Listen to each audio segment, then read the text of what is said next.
The history of our hero and all those of dragon blood who came before is one which was highly prophesized. Their lineage was destined for strength and leadership, since the gift was first bestowed upon them. As opposed to popular belief, it is known that a Dragonborn has the soul of a dragon, rather than being the direct descendant of one. Think of it as Alduin in a human body. Each Dragonborn obviously accumulates some power which stems from this gifted soul, but not all truly harness their innate talents. The Dragonborn gift was given by Akatosh, the dragon god of time, father to the dragons of Nirn, and overall leader of the 9 divines. Well, at first, Akatosh's goal was not for the Dragonborn to be a slayer of those who share his blood. It became so after Alduin betrayed his creator. The dragon replaced Akatosh in the Nordic pantheon and thus had to die. This is most likely why the Dragonborn you play in Skyrim kills his brethren. Akatosh wanted Alduin murdered, but wished for the rest of the dragon race to remain intact. Moreover, this entire event was foretold in the Elder Scrolls, the actual Elder Scrolls, and then depicted upon Alduin's wall in Skyhaven Temple. It was part of an ancient prophecy, which detailed the dooming events of Tamriel and the arrival of the Dragonborn, and it reads: when misrule takes its place at the 8 corners of the world, when the brass tower walks and time is reshaped, when the thrice-blessed failed and the red tower trembles, when the Dragonborn ruler loses his throne and the white tower falls, when the snow tower lies sundered, kingless, bleeding, the world eater wakes and the wheel turns upon the last Dragonborn. Now, a lot of this might seem to be unimportant and easily dismissed, but in reality, each line of the prophecy speaks of a historic event which takes place in Tamriel. We hadn't known in earlier eras that these towers each acted as a milestone and a step closer to the reawakening of Alduin, the World Eater. The line, when misrule takes its place at the 8 corners of the world, is in reference to a powerful staff seen in the Elder Scrolls arena. The staff has the ability to decimate the living and allow access to the other worlds entirely. When the staff was stolen by Jäger Tharn, who imprisoned the Emperor and broke the staff into 8 pieces, misrule certainly did take its place, since the main player had to adventure through the 8 corners of the world in order to get the pieces together. The second line of the prophecy speaks of a walking brass tower, and while it seems pretty preposterous, the statement is entirely true. This part gets a little confusing, so bear with me here, guys. In the game Daggerfall, the reconstruction of the colossal brass golem known as the Medium was underway. The events which transpired during the debate over who would control this brass giant eventually resulted in what's known as the Warp in the West. This warp caused a paradox in which every possible decision happened all at once in an incredibly damaging and life-altering moment, and subsequently brought on a dragon break. The term dragon break refers to a point in which time itself is shattered and breaks from its linear mold. In this specific instance, the word dragon is meant to represent Akatosh, as he is the dragon god of time. Also, within the prophecy is the eruption of the Red Mountain or Red Tower in Morrowind, and the defeat of the Tribunal. The thrice-blessed were the 3 Domnir gods who became immortal through the utilization of Lorkhan's heart. Almalexia, Vivec, and Sodacil all lost this immortality once the heart was destroyed by the Nerevarine, the character that you play in Morrowind. This all brought on the fall of Ministry of Truth, a prison which loomed in the air over Vivec's city. After the loss of his immortality, Vivec could no longer keep the ministry suspended in the air, and it fell to the earth, causing the ground to shake so tremendously that it disturbed the Red Mountain.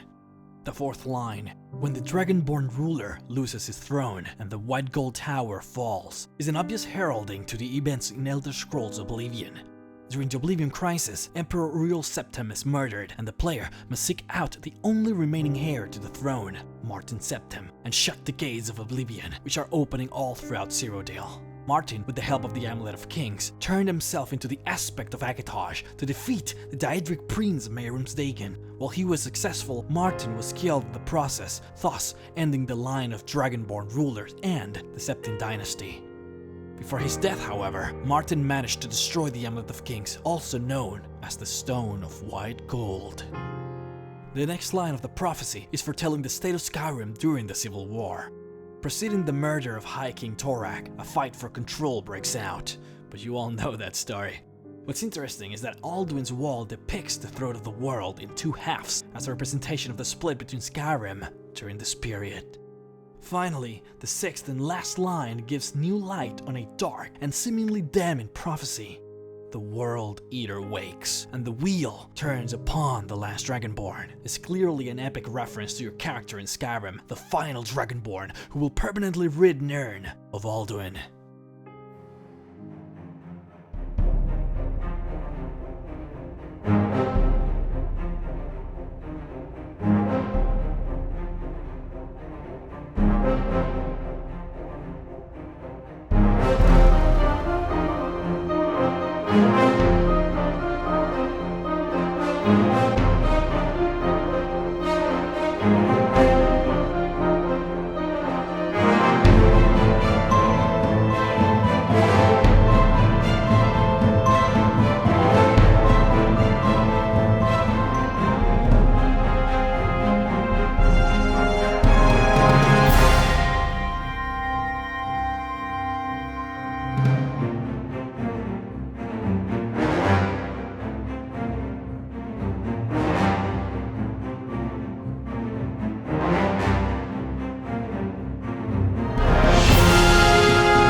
While we know we were the last Dragonborn, MrRhexx from the Dragonborn DLC claims to be the first. Now guys, we're still holding on to him to debut him in his own videos, so don't worry. However, the first to technically have Dragonborn blood was none other than the first Empress of Tamriel, Saint Alicia. Akatosh is said to have mystically intertwined his blood with hers and gave the gift of dragon blood to her and her descendants. In the beginning, she was merely a human slave to the Eyelids, as were all her people, but eventually led an uprising against her elven masters. She grew to become a great military leader with the help of King Harald, who was previously mentioned in the video Dragon Priest Secrets, and some other supportive elven followers. During her slave uprising, Alicia also enlisted the help of a demigod, Pelinal Whitestrake, who not only led her army, but could decimate entire fleets of enemies by himself.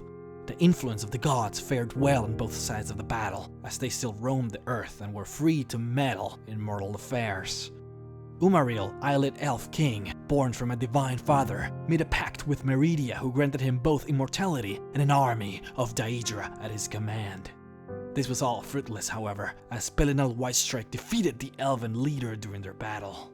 As the new Empress, Saint Alicia formed a religion which merged the beliefs of both the elves and the Nords into one.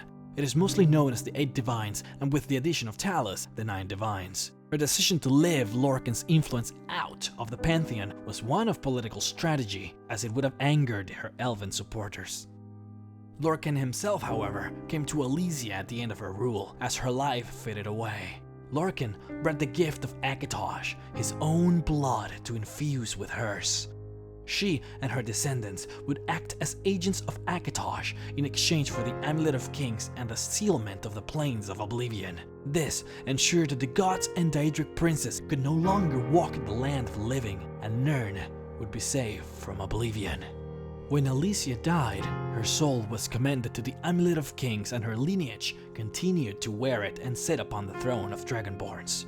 Remember that these Dragonborns were not capable of actually retaining the souls of dragons, but rather held very moderate amounts of power.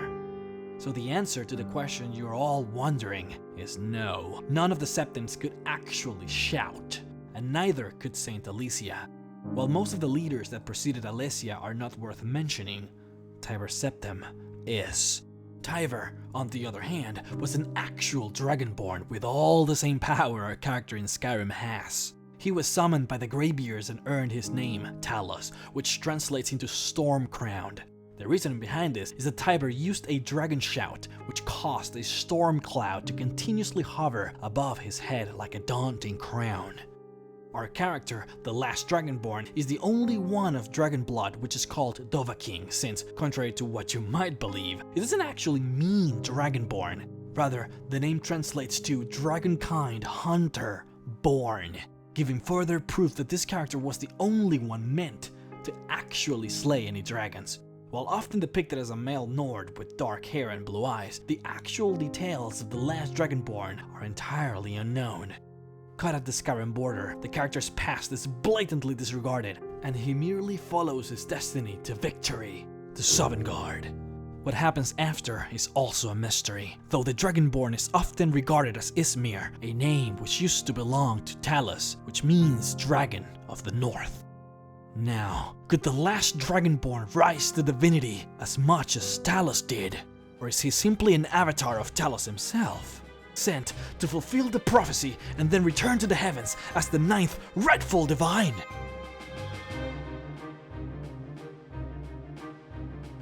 Hey guys, this is Jaxie. I hope you all really enjoyed that lore video because I really worked hard on it. I am just coming at you with some news that you all need to know about my channel and Rex's channel. If you've noticed, I haven't been around. If you haven't noticed, well, that's mean of you. But the point is that summer has come and we both have a lot more time to focus on YouTube, which means we both have a lot more time to focus on you guys, which we're both really excited about. But that means there's going to be a lot of changes, and I'm here to talk to you guys about what I'm going to be doing.